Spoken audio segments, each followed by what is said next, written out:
Salutations fraternelles. Cette salutation est destinée à un frère, à une sœur, une famille, un peuple, une nation et à toutes les nations.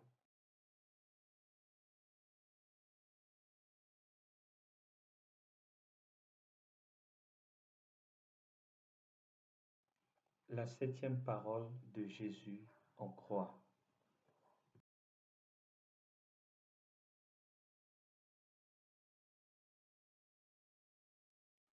Luc 23, 45. Le soleil s'obscurcit et le voile du temple se déchira par le milieu.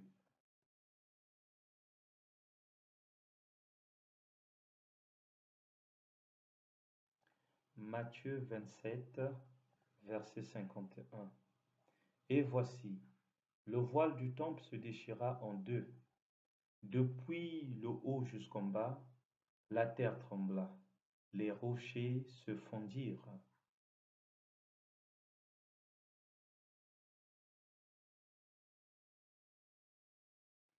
Marc 15, verset 38. Le voile du temple se déchira en deux, depuis le haut jusqu'en bas.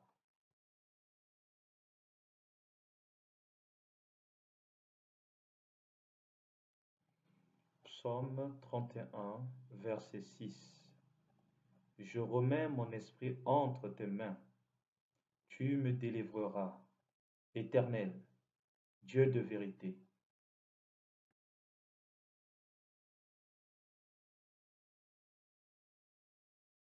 Luc 23, verset 46.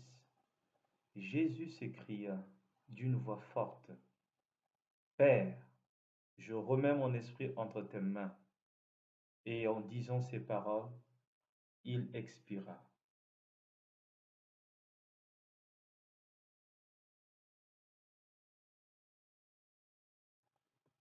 Je veux te remercier avant tout pour avoir pris de ton temps de pouvoir parcourir ensemble depuis la première parole de Jésus en croix jusqu'à la septième parole, les différents enseignements qui se sont déroulés, quand bien même sur la croix, où nous avons pu comprendre que malgré l'offense, Jésus sur la croix a manifesté le silence et malgré la torture, Jésus de Nazareth a manifesté le calme. Nous pouvons comprendre le niveau de piété, le niveau d'intégrité de Jésus qui pouvait dépasser l'entendement humain. Combien même nous les humains, lorsque nous sommes en face d'une offense, d'une quelconque humiliation, nous avons tendance à sortir de notre coquille.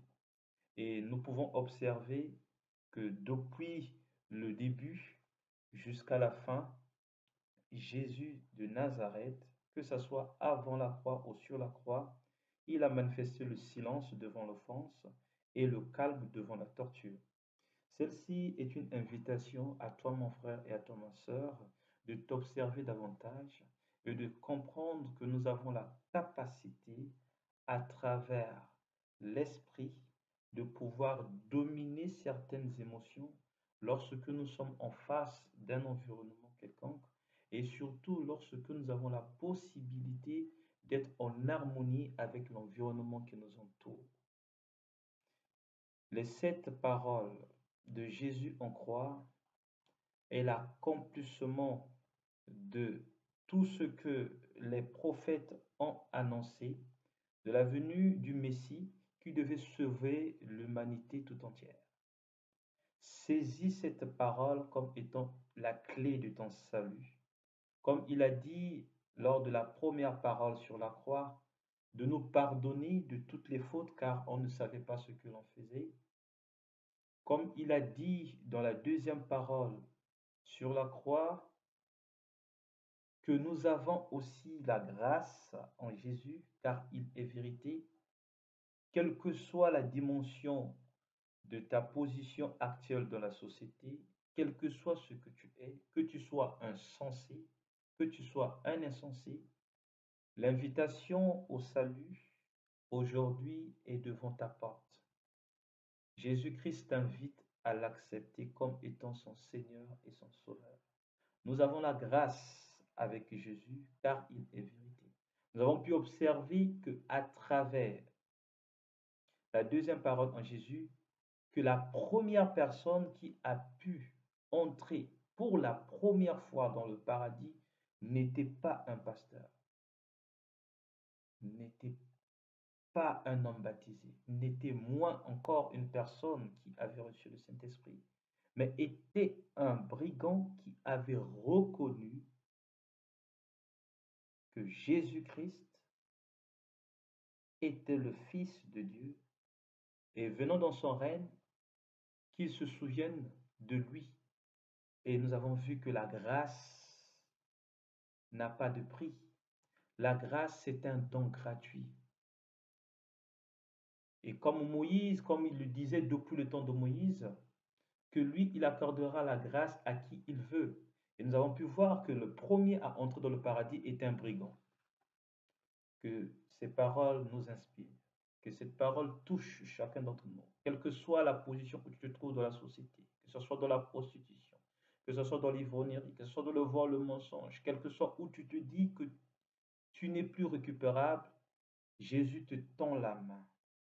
C'est encore possible. Béni soit l'Éternel.